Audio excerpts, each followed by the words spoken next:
Hello, everybody. Hi, hi, hi. Okay, let me make sure I'm live. Let me turn on live chat, all that good stuff. Hello, everyone. I am super excited to do another live stream. Let me make sure I'm actually on here because, the fear of going live to no one on accident is real. Okay, there we go. Here I am. Hi, everybody. Okay, if you're here, go ahead and leave me a comment or a question, especially if you have questions about Hekate, about witchcraft, about how witchcraft has anything to do with what I am doing as a shame oracle. Like, let me know if you have any questions or thoughts or feelings. If you're new around here, hi, hello, my name is Megan.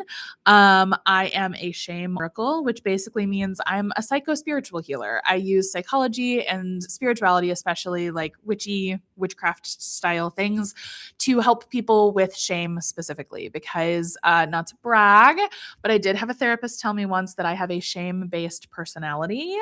Don't know what the fuck that means, except I know what it means. It means that my entire life revolves around feeling ashamed of myself. I know. Hi, Caitlin.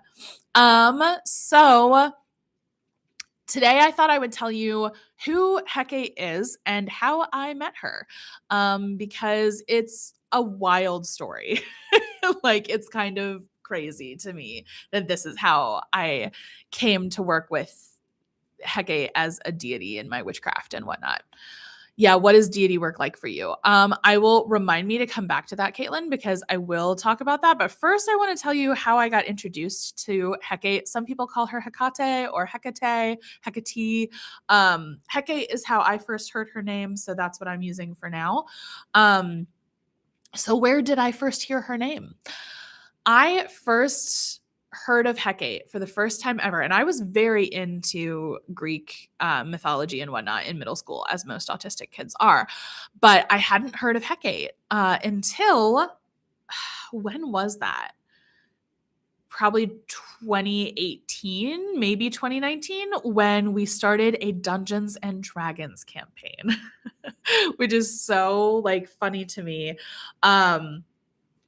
So we were playing D&D, and at some point Hekate came to one of our characters who was she became a warlock, and Hekate was her deity. But eventually Hekate, I don't remember all the details of the D&D campaign. It's not that important, but basically Hekate was a really big part of our campaign. She helped us a lot. She was a big part of, she saved our butts a couple of times, and then she became the deity for one of our warlocks, and so they had a very close relationship. And there was an NPC who became Hekate, became a channel for Hekate, which was super cool. And our DM just played her so well and made her very powerful and cool. Anyway, so I was first introduced to Hekate as a character in a D&D campaign. Yes, I knew she was also a goddess or whatever, but I wasn't at all. I mean, I've always dabbled in witchcraft, if I'm being honest, since I was a child, but I didn't take it seriously. I wouldn't have called myself a witch by any stretch of the imagination back then. I still struggle to call myself a witch now, if I'm being honest, but we'll get into that some other time. So that was my first introduction into Hekate, was through Dungeons and Dragons. And Hekate, if you don't know her, is awesome. Obviously, I think so. She is my guiding goddess, really.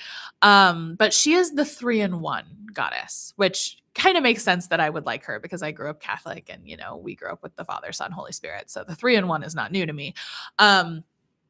But Hekate is the maiden, the mother, and the crone. And I really love that she is all three at once, and I am somebody, I have a dissociative disorder, used to be known as multiple personalities. It's not really what it's called anymore, but it's the same gist, right? And so I'm very used to having multiple people in one headspace, right? So I think she really speaks to me on that level as well. But Oh, let's see, hold on. My mom kept a big ornate Bible on her bookshelf. We weren't religious, but it was a family Bible, and I literally wrote in it, "Caitlin chose Wicca as her path," in my 14-year-old handwriting. Cringe. I don't think that's cringe. I think that's powerful. Can you imagine being 14 and having the balls to, like, write on a Bible that you don't believe what it says? Like, that's I don't know, that's pretty crazy to me. Um, I don't maybe it's a little cringe, but also, like, that's pretty powerful. That's, like, believing in yourself that much. That's awesome. Um, but, yeah, I don't know that much about Wicca, to be honest. I don't know a lot about the organized world of witchcraft. I think because I grew up in organized Christianity and organized religion in that sense, I don't love that side of things as much. I would consider myself an eclectic witch, you know? I dabble in lots of things. But Hecate. So she's the 3-in-1 goddess. She is the maiden, the mother, and the crone. She is all three at the same time. And in some ways, she represents the past, the present, and the future. In some ways, she represents different versions of your identities, of her identities. And she has such a cool history. So, yes, she's mostly known nowadays as a Greek goddess, but she's actually far more ancient than that. There's a lot of signs she comes from Mesopotamia and existed far before the Greeks, which is super cool. Um, but in Greek mythology, she's really interesting because she actually didn't start out as a goddess. She was a titan. So if you know any Greek mythology, the Titans ruled the earth before the gods. The gods came and overthrew them. When the gods overthrew the Titans, Hecate actually helped them. She joined their side. Um, and I'm not sure why, actually. I haven't looked into a lot of the research on that or the scholarship on why she did that. But it basically earned her a spot as an honorary Olympian, basically. And now she's enshrined in Greek mythology as a Greek goddess, but she was originally a Titan. Um, and what I really know about Hecate, she's the goddess of witches. She's the goddess of crossroads. She's the goddess of sitting with you in the dark. You know, she's not a very light goddess. She's very, like, yeah, there are darker elements of life. I'm not going to pretend there's not. She can be very direct. Um, and one of the stories about Hecate that I really love is she's actually tied to Persephone's myth. So if you know the myth of Persephone, that she, was taken into the underworld, and Demeter, that's why we have winter, because Demeter was grieving the loss of her daughter. And then Persephone was found and came back, and that's how we get spring, right? But part of that myth is that Demeter was very upset when Persephone went missing, and no one knew where she went. Um, but several of the gods saw her get taken away or heard her crying, and none of them said anything to Demeter. None of them offered to help except for Hecate. Hecate said, "I don't know where she is, but I did hear her cry, so I can help you find her." Um, and so Demeter or Hecate was the one who went into the underworld looking for Persephone and found her and walked with her in the dark until they got back to, like, the, I guess, overworld, the earth, I guess. And Hermes took her from there and took her to Demeter. But Hecate is the one who walked with her in the underworld and is often a companion of Persephone's in the underworld when she's down there for the wintertime. So I have always been drawn to the more dramatic and darker elements of life. I am not a sunshine character. I am a Leo rising, so sometimes people mistake that for being a sunshine character, but in reality, I'm just very outgoing and bubbly. But that doesn't mean I'm very, like, focused on the lighter sides of life. I really love um, Oh, Wicca is basically whitewashed neo witchcraft. It really is kind of cringe. Oh no. Well, but you didn't know. You were 14. I am more eclectic now. Yeah. Yeah, yeah, yeah. Um, let's see. So where was I going with Hecate? I don't know. I just think she's a really powerful goddess, and I really like working with her. I'm very new to I call myself a Hecate devotee, but that is pretty new for me. I've been interested in Hecate ever since that D&D campaign, to be honest. But as I'm getting more serious, I don't even like that word, but as I like incorporate more witchcraft into like my daily living and just make that part of who I am and how I do my work, um, I am doing more deity work. So I wanted to go back to Caitlin's question about like, what does deity work look like for me? Right now, it kind of just looks like in my morning pages. I do morning pages like with the artist's way, where you write like 3 pages every morning. I haven't done it recently, to be honest with you, but when I'm doing my morning pages, sometimes I will ask Hecate questions or I'll call on Hecate for support. So I do it through journaling basically a lot. Um, I think sometimes I like to incorporate my spirituality and stuff into EFT tapping, where you like tap these really specific spots. And as you tap, you talk yourself through a difficult emotion or a difficult experience. And I haven't connected EFT with Hecate specifically yet, but I think I could. And I think it could be really cool. Um, what else? So I also will like light a candle and um I don't know, pull cards and sometimes ask like the other day I did a tarot reading with a friend and I asked Hecate some specific questions through the cards. So sometimes I will do that as well. Um but yeah, I'm not super specific on my deity work yet. I don't have an altar for Hecate yet. I really want to make one, but I want to like thrift everything. I want to find like one of those little vintage gold filigree mirrors, and like have that set out. And then I can put like, I have this really cute spoon that I want to put on the altar. Um, and I want to put some old vintage keys. Hecate is the keeper of the keys, the goddess of the crossroads. And so keys are really big. They're a big symbol for her. Um, and then what else do I want on my little altar? The key is the mirror, some black candles. I would love a Hecate figurine or something. So I have big plans for my Hecate altar, but it's slow and steady going because finances are a little tight. So I'm treating myself to stuff like that at the moment, but hopefully soon. Um, let's see, what else do I know about Hecate? There's so many great books about Hecate. I'm currently listening to the audiobook of Entering Hecate's Cave. That I'm really loving. It's so good. It's like probably 30% memoir, 70% like educational book. So there's like stories woven in, but a lot of it is just about Hecate. So I'm really loving that. I read a little bit of Hecate, Goddess of Witches. I listened to a little bit of that audiobook. It was a little slower. And not that it was bad. That's where I learned about Hecate being part of Persephone's myth. Um, but I'm bad at finishing books right now.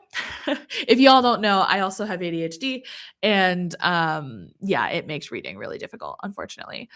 And a lot of these books are only available on audiobook, which I know is easier for a lot of ADHDers, but I pretty much only listen to audiobooks in the car, and 90% of the time when I'm in the car, I have my kids with me and they're screaming and yelling and singing and playing and it's loud and I can't really hear my audiobook. So anyway, um I have a hard time finishing audiobooks, finishing physical books, finishing ebooks. It's all difficult for me, unfortunately. We're working on it. So what else do y'all need to know about Hecate or about my version of working with her? Do you guys have any questions or thoughts or anything? Let me know. Do you work with any deities? I'm super curious.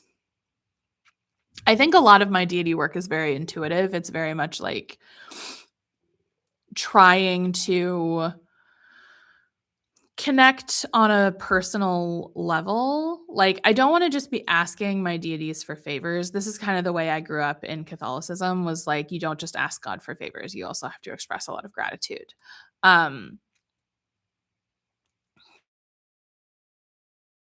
Okay, so a big part of Greek myth is that the gods will fuck you up if you disrespect them, and that makes me nervous about deity work.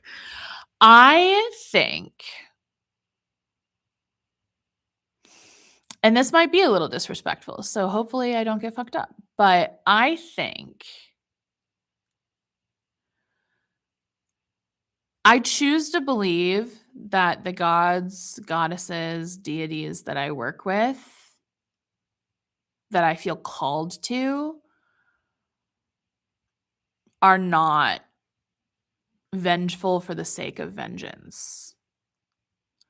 I think intentions matter to the gods. I think that's the whole point of being a god, is that you can read people's intentions as well as their actions. And I think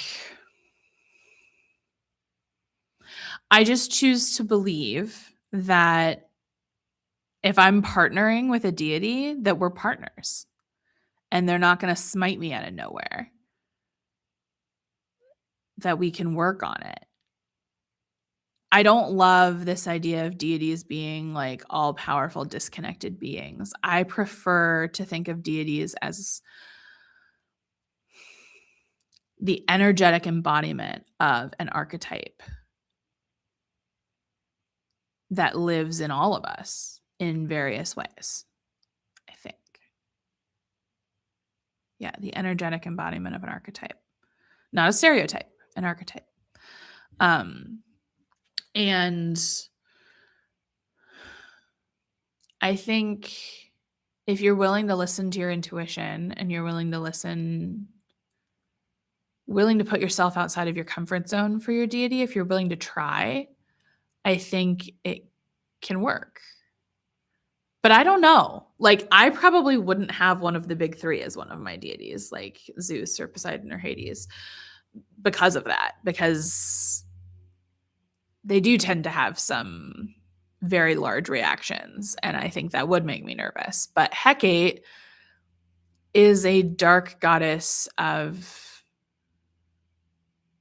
I don't know, she just represents so much to me that's important to me, like crossroads. I'm always at a crossroads. I'm always making decisions. I'm always changing my life.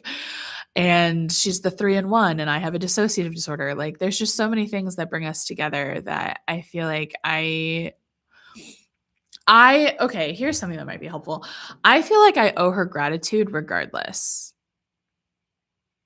Like, it's not about working together for my witchcraft or working together to get something out of it. I just am grateful she exists and that I feel so represented by her.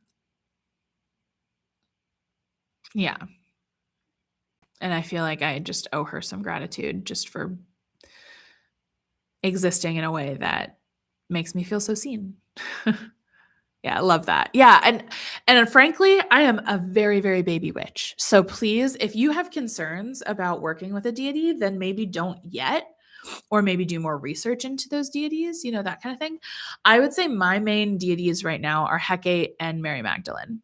And it does make me really nervous to work with a figure from Christianity, for sure, because of a lot of the issues I have with Christianity. But I have an oracle deck, the Mary Magdalene Oracle by Megan Watterson. I love this deck. There's also a book called Mary Magdalene Revealed by Megan Watterson that I really want to read. But again, reading is hard for me. It's a whole thing. But I love that deck. I think Mary Magdalene represents the only parts of Christianity that I still see value in. And that's really helpful for me. It's hard because there is a lot of hurt tied up in my past relationship to Christianity, but I just feel really drawn to her, and I have for the last couple of years. So those are kind of my deities, in case you were wondering. I feel called to a third one, but I don't know who it is yet, so I'm just kind of waiting. I'm just waiting to see who that might be. But right now it's Mary Magdalene and Hecate. And it's funny because they're both kind of about duality, right? Like Mary Magdalene's all about like, yeah, you're human, which means that you are soul and ego at the same time, and both are important to your existence, which is very cool, I think. So I'm definitely drawn to the concept of duality in my deity work for sure, which is, probably because I am also dual and plural and whatever. So, Let's see. Anything else that we need? Oh no, my existential crisis. I'm so sorry. What existential crisis did I bring up?